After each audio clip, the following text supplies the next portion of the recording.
Hi friends, welcome back to our channel. Friends, ಇವತ್ತಿನ ವಿಡಿಯೋದಲ್ಲಿ ನಾನು ನಿಮಗೆ 45 ಎದೆ ಸುತ್ತಳತೆಯ ಚೂಡಿದಾರ್ ಟಾಪ್ ಕಟಿಂಗನ್ನು ಹೇಳ್ಕೊಡ್ತಾ ಇದ್ದೀನಿ.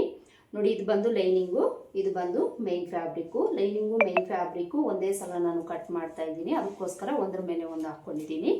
ಲೈನಿಂಗನ್ನು 2 ಮೀಟ್ರ್ ಕ್ಲಾತ್ ತೊಗೊಂಡಿದ್ದೀನಿ. ಈ ಅಳತೆಗೆ ನಮಗೆ 2 ಮೀಟ್ರ್ ಕ್ಲಾತ್ ಬೇಕಾಗುತ್ತೆ. ಒಂದು ವೇಳೆ ನಿಮ್ಗೆ ಏನಾದರೂ ಸ್ಲೀವ್ಸ್ಗೆ ಲೈನಿಂಗ್ ಬೇಕು ಅಂದರೆ ನೀವು 2.5 ಮೀಟ್ರ್ ಲೈನಿಂಗನ್ನು ತೊಗೊಳ್ಬೇಕು. ಇಲ್ಲಿ ನಾವು ಲೈನಿಂಗ್ ಆಗಲಿ ಮೈನ್ ಫ್ಯಾಬ್ರಿಕ್ನಾಗಲಿ 4 ಲೇಯರಲ್ಲಿ ಫೋಲ್ಡ್ ಮಾಡ್ಕೊಳ್ಬೇಕು. ನೋಡಿ, ಲೈನಿಂಗನ್ನು ನಾನು ಈ ಥರ ಡಬಲ್ ಫೋಲ್ಡ್ ಮಾಡಿಕೊಂಡು ಮತ್ತೆ ಒಂದು ಫೋಲ್ಡ್ ಮಾಡ್ಕೊಂಡಿದ್ದೀನಿ. ಮೈನ್ ಫ್ಯಾಬ್ರಿಕ್ನು ಸಹ ಈ ಥರ 4 ಲೇಯರಲ್ಲಿ ಫೋಲ್ಡ್ ಮಾಡ್ಕೊಂಡಿದ್ದೀನಿ. ಈ ಮೈನ್ ಫ್ಯಾಬ್ರಿಕ್ಕಿಗೆ ನೆಕ್ ಸೈಡು ಈ ಥರ ಡಿಸೈನ್ ಬರ್ತಾ ಇದೆ. ಇದನ್ನು ನಾವು ನೆಕ್ ಪಾರ್ಟ್ ಕಡೆಗೆ ಹಾಕ್ಕೊಳ್ಬೇಕು. ಈ ಕಡೆಗೆ ಬಾಟಮ್ ಪಾರ್ಟ್ ಬರುತ್ತೆ. ಈ ಥರ ನಾವು ಲೈನಿಂಗು ಮೈನ್ ಫ್ಯಾಬ್ರಿಕನ್ನು ಹಾಕ್ಕೊಂಡು ಈಗ ನಾವು ಮೊದಲಿಗೆ ಟಾಪ್ ಲೆಂತನ್ನು ತಗೊಳ್ಬೇಕು.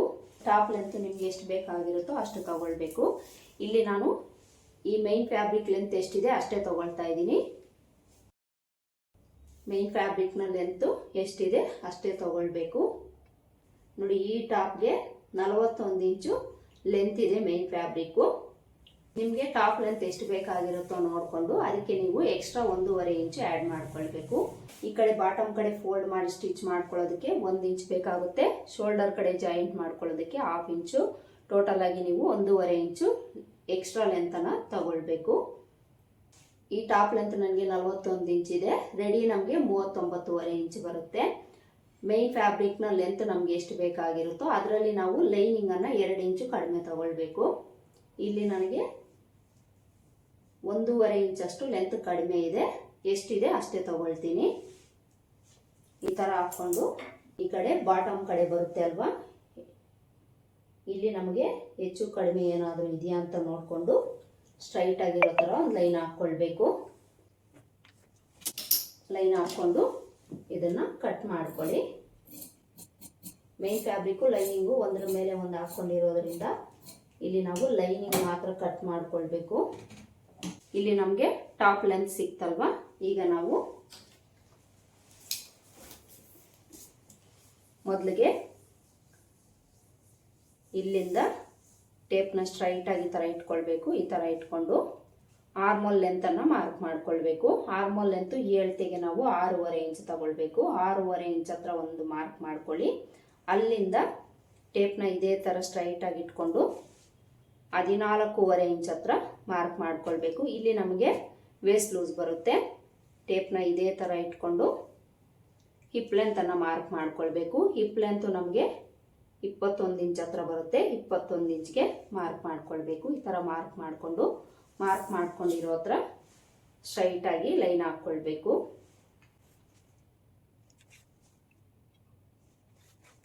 ಈ ಥರ ಮಾರ್ಕ್ ಮಾಡಿಕೊಂಡು ಈಗ ನಾವು ಮೊದಲಿಗೆ ಚೆಸ್ಟ್ ಲೂಸ್ ಮಾರ್ಕ್ ಮಾಡ್ಕೊಳ್ಳೋಣ.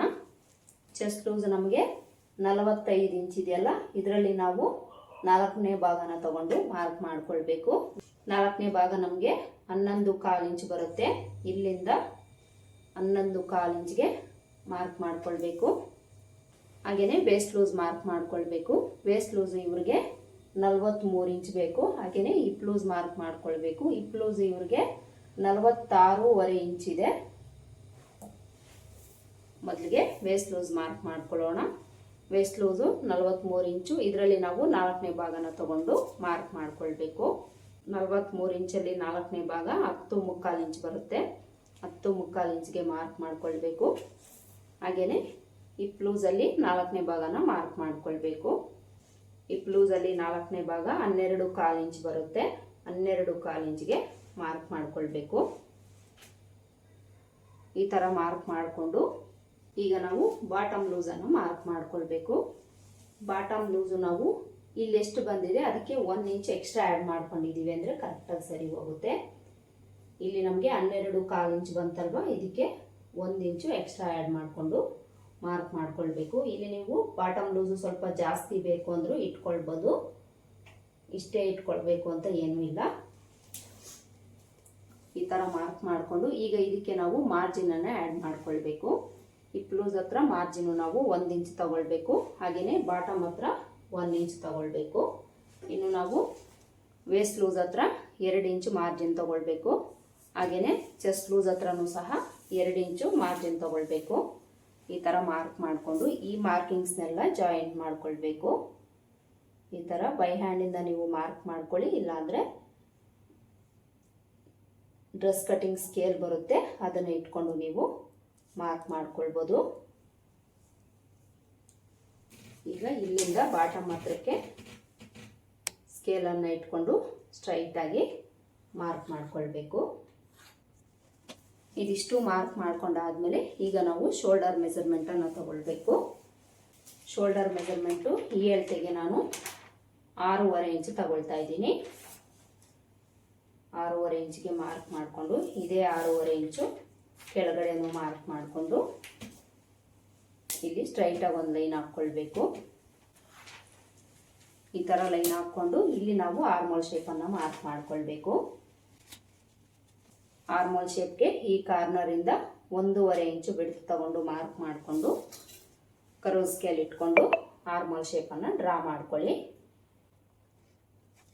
ಈಗ ಫ್ರಂಟ್ ಆರ್ಮೋಲ್ ಶೇಪ್ ಮಾರ್ಕ್ ಮಾಡ್ಕೊಳ್ಬೇಕು. ಫ್ರಂಟ್ಗೆ ಈ ಕಾರ್ನರಲ್ಲಿ ನಾವು ಬ್ಯಾಕ್ ಶೇಪಿಂದ 1/2 ಇಂಚು ಒಳಗಡೆ ತಗೊಂಡು ಮಾರ್ಕ್ ಮಾಡ್ಕೊಳ್ಬೇಕು.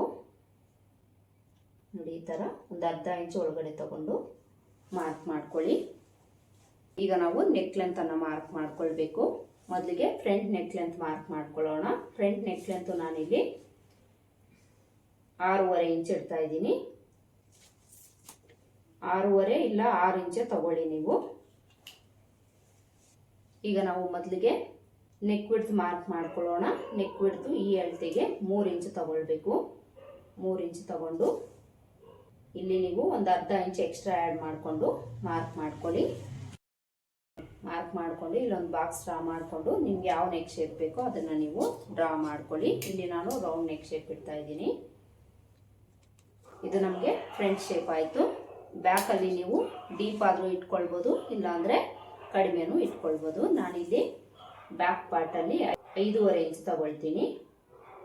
5.5 ಇಂಚಿಗೆ ಮಾರ್ಕ್ ಮಾಡಿಕೊಂಡು ಇಲ್ಲೊಂದು ಲೈನ್ ಹಾಕ್ಕೊಂಡು ಇಲ್ಲಿ ನಾವು ಶೇಪನ್ನು ಡ್ರಾ ಮಾಡ್ಕೊಳ್ಬೇಕು. ಬ್ಯಾಕ್ ಸೈಡು ಸಹ ನಾನಿಲ್ಲಿ ರೌಂಡೇ ಇಡ್ತಾ ಇದ್ದೀನಿ. ನೀವು ಬೇಕಿದ್ರೆ ಬೇರೆ ಶೇಪು ಇಟ್ಕೊಳ್ಬೋದು. ನೋಡಿ, ಇಲ್ಲಿ ನಾವು ಚೂಡಿದಾರ್ ಟಾಪ್ಗೆ ಮಾರ್ಕಿಂಗ್ ಮಾಡ್ಕೊಂಡಾಯಿತು. 45 ಎದೆ ಸುತ್ತಳತೆಗೆ ನಾವು ಯಾವೆಲ್ಲ ಮೆಜರ್ಮೆಂಟನ್ನು ತಗೊಂಡು ಮಾರ್ಕ್ ಮಾಡ್ಕೊಳ್ಬೇಕು ಅಂತ ನೋಡಿದ್ರಲ್ವ. ಈಗ ಇದನ್ನು ನಾವು ಕಟ್ ಮಾಡ್ಕೊಳ್ಬೇಕು. ಮೊದಲಿಗೆ ಲೈನಿಂಗನ್ನು ಕಟ್ ಮಾಡಿಕೊಂಡು ಆಮೇಲೆ ಮೈನ್ ಫ್ಯಾಬ್ರಿಕನ್ನು ಕಟ್ ಮಾಡ್ಕೊಳ್ಬೇಕು. ಮೈನ್ ಫ್ಯಾಬ್ರಿಕ್ಕು ಲೈನಿಂಗಿಗಿಂತ ಒಂದು 1/2 ಇಂಚು ಎಕ್ಸ್ಟ್ರಾ ಇರೋ ಥರ ಕಟ್ ಮಾಡ್ಕೊಳ್ಬೇಕು. ಅದಕ್ಕೋಸ್ಕರ ಮೊದಲು ಲೈನಿಂಗ್ ಕಟ್ ಮಾಡಿಕೊಂಡು ಆಮೇಲೆ ಮೈನ್ ಫ್ಯಾಬ್ರಿಕನ್ನು ಕಟ್ ಮಾಡ್ಕೊಳ್ಳಿ. ಇಲ್ಲಿ ನಾನು ಈ ನೆಕ್ ಶೇಪ್ ಏನು ಕಟ್ ಮಾಡ್ತಾ ಇಲ್ಲ, ಇದನ್ನು ನಾನು ಸ್ಟಿಚ್ ಮಾಡ್ಕೊಳ್ಳುವಾಗ ಕಟ್ ಮಾಡ್ಕೊಳ್ತೀನಿ. ಈಗ ಔಟ್ಲೈನ್ಸ್ ಮಾತ್ರ ಕಟ್ ಮಾಡ್ಕೊಳ್ತೀನಿ. ನೋಡಿ, ಇಲ್ಲಿ ನಾನು ಲೈನಿಂಗನ್ನು ಕಟ್ ಮಾಡ್ಕೊಂಡಾಗಿದೆ. ಈ ಥರ ನಾವು ಲೈನಿಂಗನ್ನು ಕಟ್ ಮಾಡ್ಕೊಳ್ಬೇಕಾದ್ರೆ ಇಲ್ಲಿ ನಾವು ಆರ್ಮೋಲ್ ಶೇಪನ್ನು ಬ್ಯಾಕ್ ಶೇಪ್ ಮಾತ್ರ ಕಟ್ ಮಾಡ್ಕೊಳ್ಬೇಕು. ಈ ಥರ ಕಟ್ ಮಾಡಿಕೊಂಡು ಈಗ ಮೈನ್ ಫ್ಯಾಬ್ರಿಕನ್ನು ನಾವು ಸುತ್ತಲೂ ಒಂದು 1/2 ಇಂಚು ಎಕ್ಸ್ಟ್ರಾ ಇರೋ ಥರ ಕಟ್ ಮಾಡ್ಕೊಳ್ಬೇಕು. ನೋಡಿ, ಇಲ್ಲಿ ನಾನು ಮೈನ್ ಫ್ಯಾಬ್ರಿಕ್ಕು ಸಹ ಕಟ್ ಮಾಡ್ಕೊಂಡಾಗಿದೆ. ಈಗ ನಾವು ಲೈನಿಂಗನ್ನು ತಗೊಂಡು ಫ್ರಂಟ್ ಪಾರ್ಟು ಬ್ಯಾಕ್ ಪಾರ್ಟನ್ನು ಸಪ್ರೇಟ್ ಮಾಡ್ಕೊಳ್ಬೇಕು. ಈ ಕಡೆ ಫೋಲ್ಡಿಂಗ್ ಇದೆ, ಇದನ್ನು ಓಪನ್ ಮಾಡ್ಕೊಳ್ಳೋಣ. ಈ ಥರ ಓಪನ್ ಮಾಡಿಕೊಂಡು ಈಗ ಫ್ರಂಟ್ ಪಾರ್ಟು ಬ್ಯಾಕ್ ಪಾರ್ಟನ್ನು ನಾವು ಸಪ್ರೇಟ್ ಮಾಡ್ಕೊಳ್ಬೇಕು. ಮೈನ್ ಫ್ಯಾಬ್ರಿಕನ್ನು ಪಕ್ಕಕ್ಕಿಟ್ಟು ನೋಡಿ, ಇದು ನಮಗೆ ಫ್ರಂಟ್ ಪಾರ್ಟು, ಇದು ಬಂದು ಬ್ಯಾಕ್ ಪಾರ್ಟು. ಈಗ ಈ ಫ್ರಂಟ್ ಪಾರ್ಟಲ್ಲಿ ನಾವು ಆರ್ಮೋಲ್ ಶೇಪನ್ನು ಕಟ್ ಮಾಡ್ಕೊಳ್ಬೇಕು.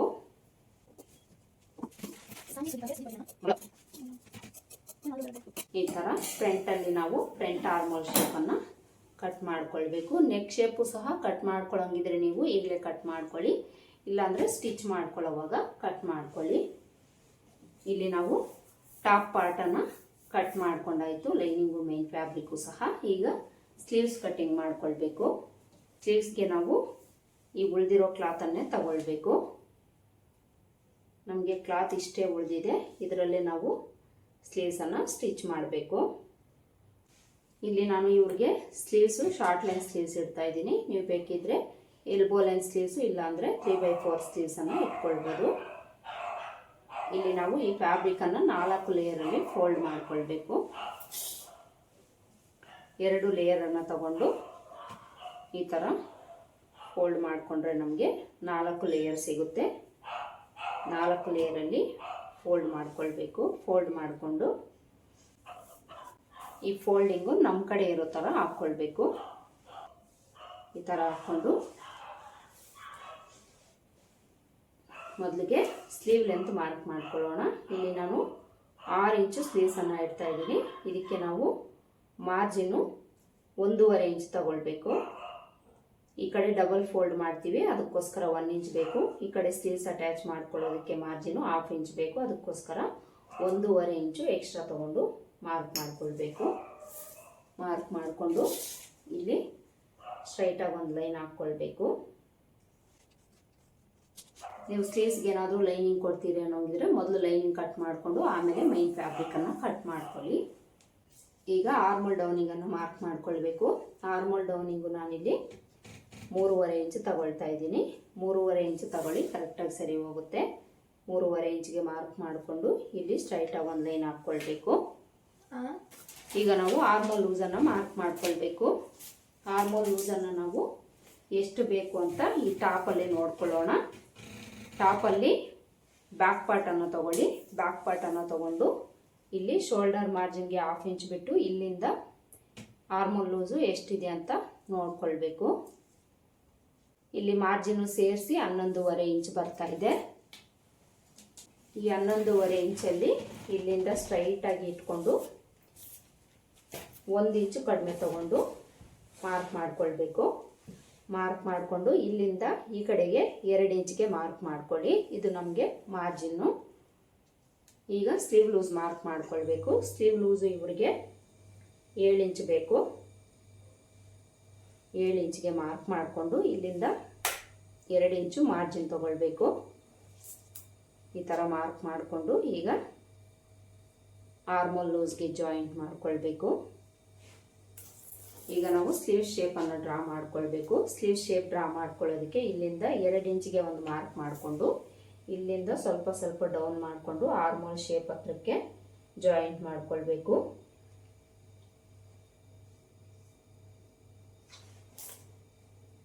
ಈಗ ಇಲ್ಲಿಂದ 1/2 ಇಂಚು ಒಳಗಡೆ ತಗೊಂಡು ಈ ಮಿಡಿಲ್ ಎಲ್ಲಿ ಬರುತ್ತೆ ನೋಡಿಕೊಂಡು ಅಲ್ಲಿ 1/2 ಇಂಚು ಒಳಗಡೆ ತಗೊಂಡು ಇಲ್ಲಿಂದ ಫ್ರಂಟ್ ಆರ್ಮೋಲ್ ಶೇಪನ್ನು ಮಾರ್ಕ್ ಮಾಡ್ಕೊಳ್ಬೇಕು. ನೋಡಿ, ಇದಿಷ್ಟೇ ನಾವು ಸ್ಲೀವ್ಸ್ಗೆ ಮಾರ್ಕ್ ಮಾಡ್ಕೊಳ್ಳೋದು. ಈಗ ಇದನ್ನು ಕಟ್ ಮಾಡ್ಕೊಳ್ಳೋಣ. ಕಟ್ ಮಾಡ್ಕೊಳ್ಳೋವಾಗ ಮೊದಲಿಗೆ ಬ್ಯಾಕ್ ಶೇಪ್ ಕಟ್ ಮಾಡಿಕೊಂಡು ಆಮೇಲೆ ಫ್ರಂಟ್ ಶೇಪ್ ಕಟ್ ಮಾಡ್ಕೊಳ್ಬೇಕು. ಈ ಥರ ಕಟ್ ಮಾಡಿಕೊಂಡು ಮಧ್ಯದಲ್ಲಿ ಒಂದು ನಾಚ್ ಹಾಕ್ಕೊಳ್ಳಿ. ಆರ್ಮೋಲ್ ಲೂಸ್ ಹತ್ರ ಒಂದು ನಾಚ್ ಹಾಕ್ಕೊಳ್ಳಿ. ಈಗ ಇದನ್ನು 2 ಲೇಯರಲ್ಲಿ ಓಪನ್ ಮಾಡಿಕೊಂಡು ಫ್ರಂಟ್ ಶೇಪ್ ಕಟ್ ಮಾಡ್ಕೊಳ್ಬೇಕು. ಕಟ್ ಮಾಡಿಕೊಂಡು ಇದು ಫ್ರಂಟ್ ಪಾರ್ಟ್ ಕಡೆಗೆ ಅಂತ ಗೊತ್ತಾಗಲಿಕ್ಕೆ ಇಲ್ಲೊಂದು ನಾಚ್ ಹಾಕ್ಕೊಳ್ಳಿ. ನೋಡಿ, ಇಲ್ಲಿ ನಾವು ಸ್ಲೀವ್ಸು ಸಹ ಕಟ್ ಮಾಡ್ಕೊಂಡಾಯಿತು. ಲೈನಿಂಗನ್ನು ಕಟ್ ಮಾಡಿ ತೋರಿಸಿದ್ದೀನಿ, ಮೈನ್ ಫ್ಯಾಬ್ರಿಕನ್ನು ಕಟ್ ಮಾಡಿ ತೋರಿಸಿದ್ದೀನಿ, ಹಾಗೆಯೇ ಸ್ಲೀವ್ಸ್ನೂ ಸಹ ಕಟ್ ಮಾಡಿ ತೋರಿಸಿದ್ದೀನಿ. ಇನ್ನು ನಿಮಗೆ ಚೂಡಿದಾರ್ ಟಾಪ್ನ ಸ್ಟಿಚಿಂಗ್ ಬೇಕು ಅಂದರೆ ನನ್ನ ಚಾನಲಲ್ಲಿ ಸಿಗುತ್ತೆ. ಒಂದ್ಸಲ ವಿಸಿಟ್ ಮಾಡಿ ನೋಡಿಕೊಂಡು ನೀವು ಸ್ಟಿಚ್ ಮಾಡ್ಕೊಳ್ಳಿ. ನೋಡಿದ್ರಲ್ಲ, ಇವತ್ತಿನ ವಿಡಿಯೋದಲ್ಲಿ 45 ಎದೆ ಸುತ್ತಳತೆಯ ಚೂಡಿದಾರ್ ಟಾಪ್ನ ಕಟಿಂಗನ್ನು ಯಾವ ರೀತಿ ಮಾಡ್ಕೊಳ್ಬೇಕು ಅಂತ ಹೇಳ್ಕೊಟ್ಟಿದ್ದೀನಿ. ಐ ಹೋಪ್ ಈ ವಿಡಿಯೋ ನಿಮಗೆ ಹೆಲ್ಪ್ ಆಗಿದೆ ಅಂತ ಅಂದ್ಕೊಳ್ತೀನಿ. ಹೆಲ್ಪ್ ಆಗಿದೆ ಅಂತ ಅನಿಸಿದರೆ ವಿಡಿಯೋ ಒಂದು ಲೈಕ್ ಕೊಡೋದನ್ನು ಮರಿಬೇಡಿ. ಮತ್ತೆ ಸಿಗೋಣ ಮತ್ತೊಂದು ವಿಡಿಯೋದಲ್ಲಿ. ಅಲ್ಲಿವರೆಗೂ ನಮಸ್ಕಾರ. Thanks for watching.